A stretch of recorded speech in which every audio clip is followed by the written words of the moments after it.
Not at all. Turn it up down here, man. Underestimated and still I made it. In the book of hard knocks, I'm highly educated. Nobody chose me, looked over, but still dedicated. Played in the league for 13, I ain't gotta be favorite. 2 Super Bowls, Honolulu, I stood with the greatest. The thing is this, that never rich, I'm good with my neighbors. DB precision, television, ain't asked for no favors. Numbers don't lie, neither do pictures, just look in the papers. No backing down or turning back, part 2 of the movie. Never the biggest, but it takes more than 2 just to move me. Ain't gotta like what I'm saying, just watch me go to work and tackle all of these topics right here on Face First. I'm a 12-year guy, I understand that. I'm also a 12-year guy who didn't miss a practice. What up? So this is a different episode of Face First, and I know that people see me and they enjoy the laughs and you enjoy some of the entertainment, and I hope that this eventually becomes entertaining too. But it was something that struck me a week ago. I'm watching Around the Horn and I'm seeing the different things that they post, and Pablo Torre and Mina Kimes had an opportunity to speak on violence against Asian Americans. Obviously in Georgia, you had an individual attack 3 different spas or parlors, and 6 of the 8 people killed were Asian American or Asian women. And now you're hearing Pablo Torre and Mina Kimes, who are the largest voices in sports for Asians, at least on ESPN, or probably in America. And they have an opportunity to say how there are Asian Americans who walk around in fear. There are times that guys like Jeremy Lin has to be called coronavirus in the G League. And I know we're going to sit there and we're going to say, oh, that's sports and it's awful. But we also have to remember that there was a time that the highest office in the free world was calling it the China virus. And so does that give other people an opportunity, or does that give other people an excuse to say that? Hell no. Right? If you're Jeremy Lin, you have to fight to not punch dude in the face. Right? So it doesn't make it okay because someone else is doing it. But when someone at that high of an office has that level of disrespect for an entire group of people, it only shows what they can go through on a daily basis on lower levels. And so to have an opportunity to listen to them, to have an opportunity to hear them out and appreciate what they were saying, because now you can relate it to the African-American struggle. You can relate it to the African-American existence. It made me think representation matters. Having a voice in the room matters. Having a voice to give the public an insight, to give the public an in-depth look at what a certain thing is important. And now we circle that back around and we start to think about the rash of Asian hate crimes that we've gotten over the last year and a half, up 150% before then, the things that have happened during COVID. And now what's dominated the talk during COVID is obviously Black Lives Matter. When you think of George Floyd, Breonna Taylor, Jacob Blake, there was obviously the pandemic. And so we hear so much about COVID and the numbers and the disparity in different communities. And now obviously the vaccines and how those are being dispersed. But during that time, the Asian community has been under siege. And if you're one of those really silly people like myself, who mostly gets his news from Twitter and from sports television, you're hearing it, but you're not feeling it until one of your own, someone you respect, someone you have genuine love and care for, says, you know what? You need to be a part of this. You need to understand that myself, people that look like me, people that come from the same place that I come from, people of my culture are scared. And so if you are on the side of right, which many African-American, which many Black people who have voices, who've had an opportunity to speak up for their communities, had an opportunity to speak up for their cultures, we have said we are a part of being on the side of right. Well, the side of right is to stand up for our Asian American, for our Asian brothers and sisters and say, you know what they are going through isn't right. What they are going through is akin to the same things that we feel like African Americans have gone through. They just don't have the voices in sports, in American sports.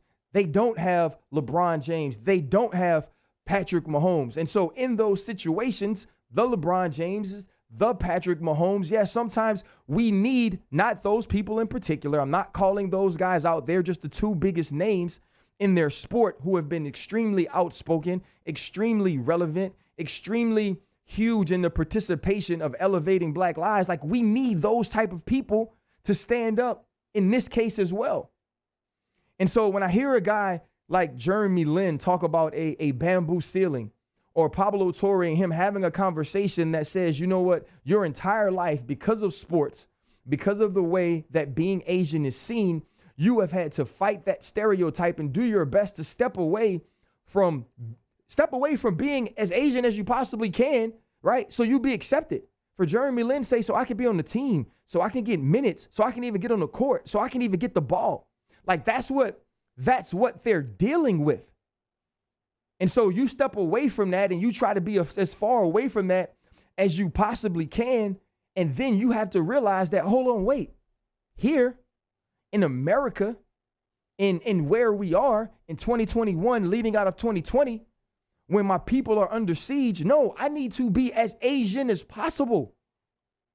I need them to be able to look at me, to look at my success, to have value on my life, to have value on my experience, to have value on my journey enough to where you'll listen to me and the things that I go through being Asian. And now the other people who don't have the voice I have, you'll look at them and understand that they're going through it, and you will do something. You will say something.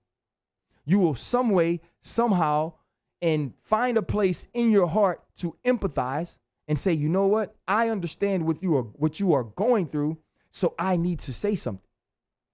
And it didn't truly hit me even as I'm reading and I'm seeing the things that they're going through. And I'm gonna be honest, anytime I see something, whether it's one of my colleagues, whether it's from anywhere, if it needs to be a hashtag, if it needs to be reposted, if it needs to be posted on my story, if it needs to be retweeted, yeah, I'm doing it. But what else am I doing?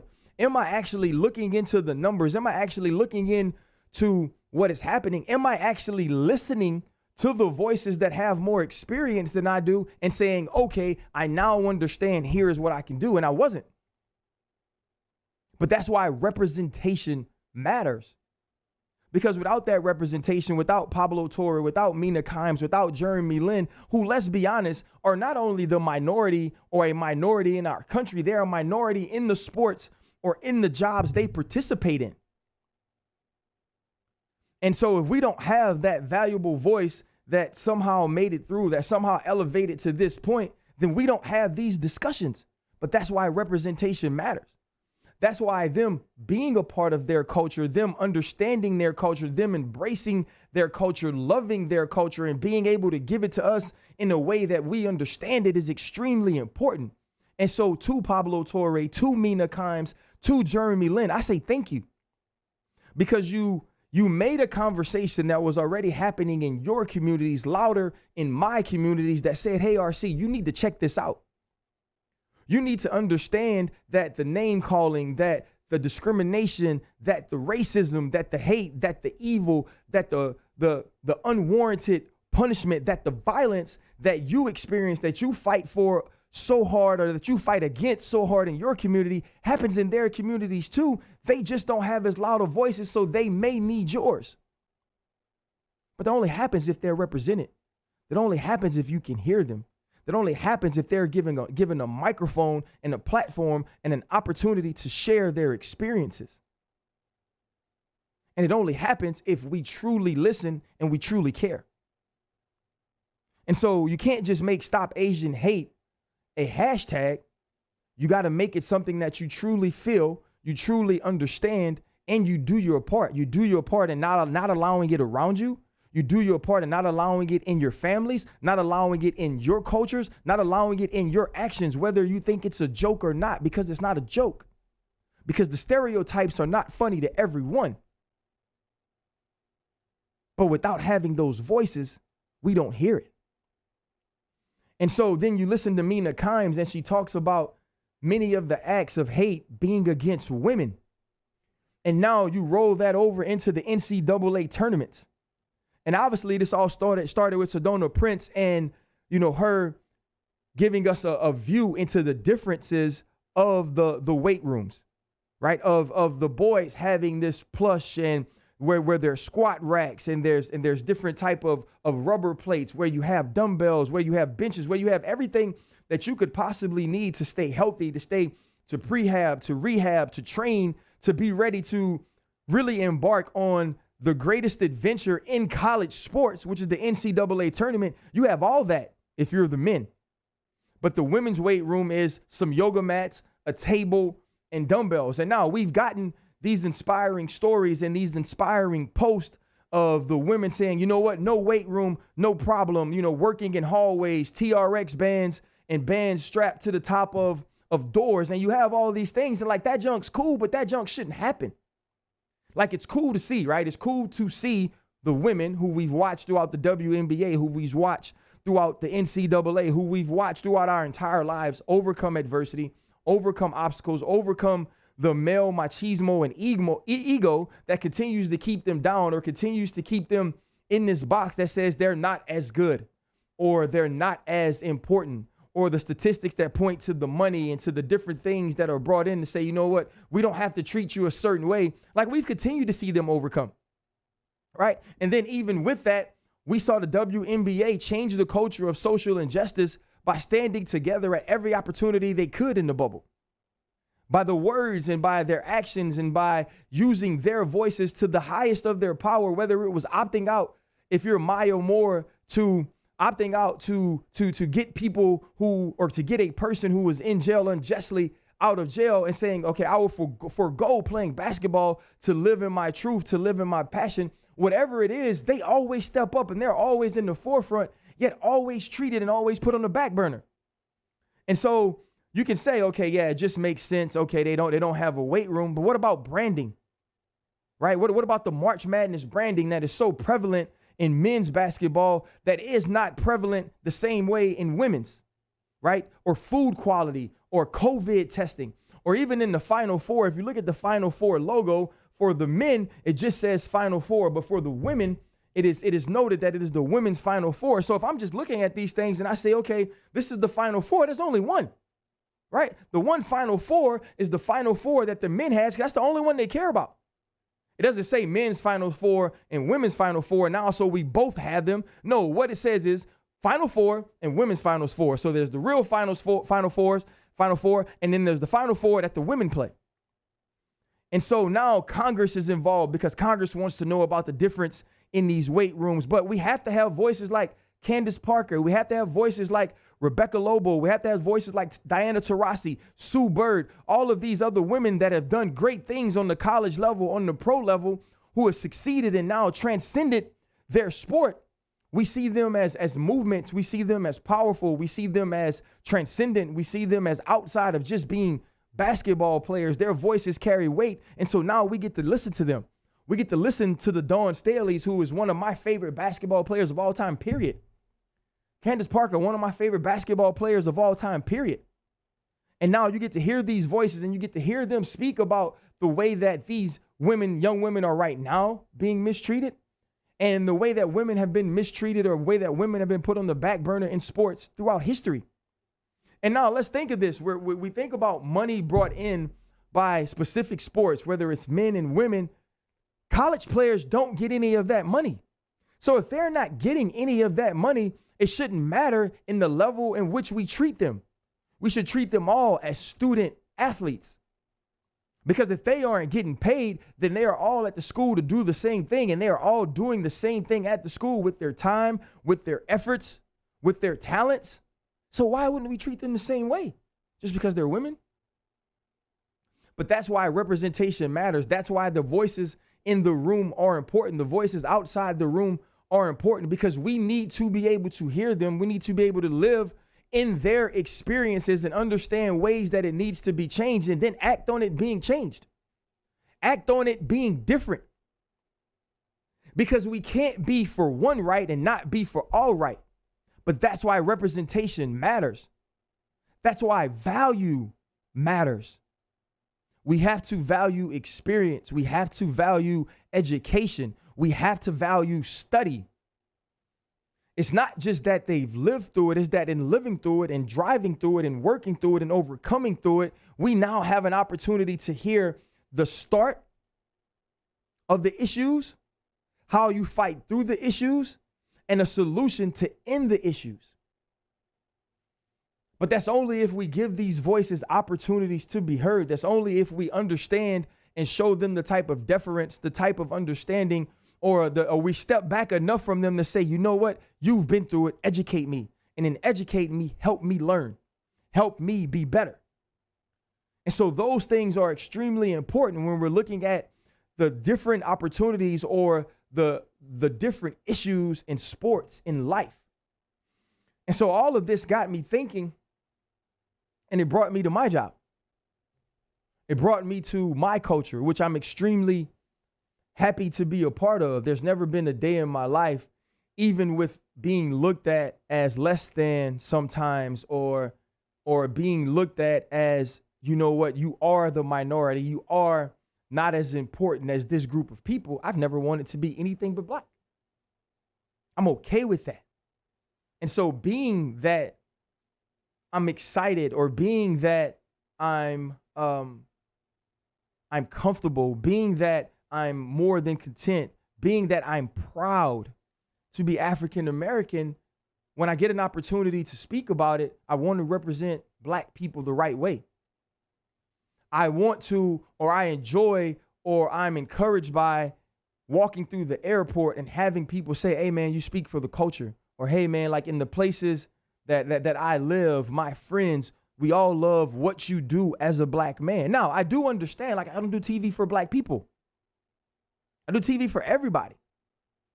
And it's not that I don't want white people, Latino Americans, Asian Americans to connect with what I'm saying about my sport. But it's so much more than just the sport.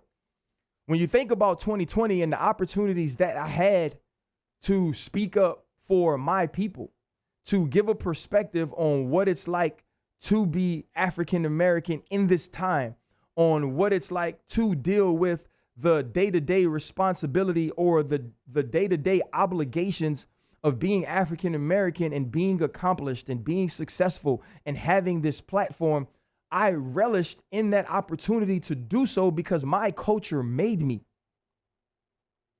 My experiences made me. And because my experiences made me, I have a responsibility to those experiences, to those people that brought me through that, to those people who educated me and who held me when I was dealing with difficult decisions or I was dealing with difficult adversity and obstacles. I have a responsibility to those people. But I've said it many times on this podcast, in life, those people weren't just black to me. There are still coaches, there are still friends, there are still people I consider brothers and sisters who I lived life with and went through life with who aren't black. And the thing about those people, when they looked at me, when I looked at them, it wasn't about color, but they understood how color played a part in my life. I understood how it played a part in their lives. And that's how we came together to say, you know what? We know what this side is. We know what that side is. I want to hear about yours and be a part of your journey. And he wanted to hear about mine, or she wanted to hear about mine and be a part of my life. And that's the way we learned. And so now I can know the good, I can know the bad, I can know the indifferent of each side. And when I get an opportunity to speak about these things, when I get an opportunity to share about these things, I can share from my perspective, but also from the learned perspective of knowing that everybody ain't on the side of wrong just because they don't look like me.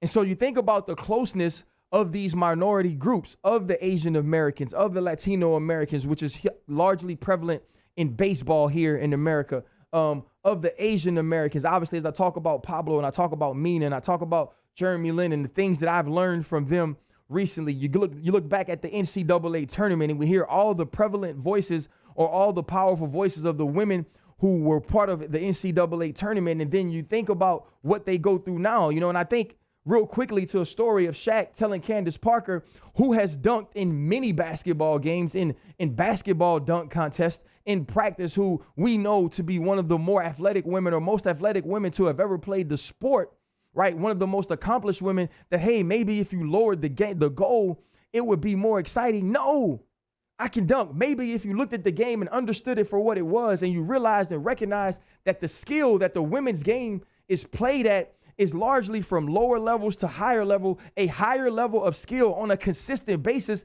than men's basketball, then you can love it for what it is. We got to stop wishing for things to be different, love them for what they are, and then also love the voices of those people for what they've accomplished through their own sport, with the obstacles and adversities and the roadblocks that are in their way. Because if we see the sport through that prism, we now see the people through that perspective, and we get an understanding of what they're going through. Because everybody got some crap to deal with. Everybody has their stuff, right? If you're an Asian American, you're trying to explain to me the way that Asian hate is affecting you. If you're a Latino American, you're trying to explain to me the way that hate is affecting you, the way that discrimination is affecting you, the box that they're putting you in, the way that limits your opportunities, right? If you're a woman, you're trying to show me that we're doing the same thing, we're putting in the same effort, but we aren't getting the same things back. What we give is not what we get. If you're African American, you're talking about the discrimination and the oppression that has plagued you since you were brought here, and the things that you're dealing with, and why you can't understand how people don't understand their racism, their hate, their evil, and the way that it affects you. And let's be real. If you're a white person, you're sitting here every day trying to explain to all of these groups how you aren't oppressing them, how you have no racism, how you have no hate, how you have no evil, how you're not trying to force violence on them just simply because of their skin color, which to those groups of people, or because of their gender, to those groups of people, you're not going to be able to explain history away, only what you're doing individually. But that's where we are. And so then now I think about doing my job, and these two instances, which are very recent, which are very new, which to me don't intertwine at all, but seem to intertwine for people who want to attack the culture of what we do, who want to attack the biases or non-biases of what we do, or want to attack the protection of what we feel in our communities. And I'll explain it to you. Yes, I feel a responsibility to my community, to my culture, to people that look like me, to not only speak up for them, but to protect them at times.